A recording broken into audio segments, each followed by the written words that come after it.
Hi, my name is Ansa Khalid. We are students of first semester from Management Sciences.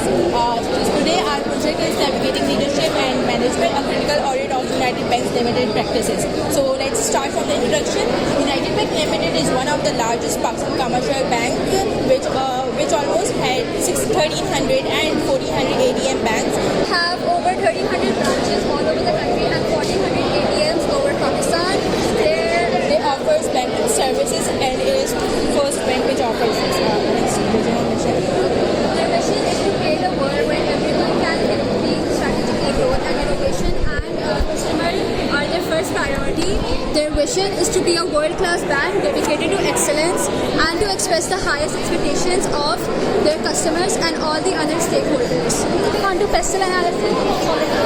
Basically, UBL Bank is very closely associated with the government Ministry of Finance and the State Bank.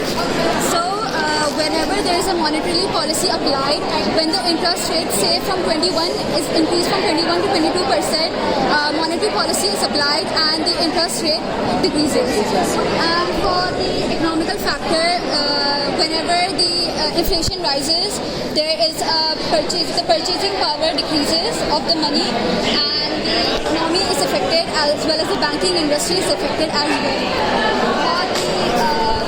For the social, there is a gender balance between the communities. There is also Braille-based accounts for the blind people and visually impaired people. So they basically ensure that every customer feels valued. As you can see, UBL is where you come first. So customers feel valued, and there is basically 6 branches dedicated to PWDs, person with disabilities. And for the technological factor,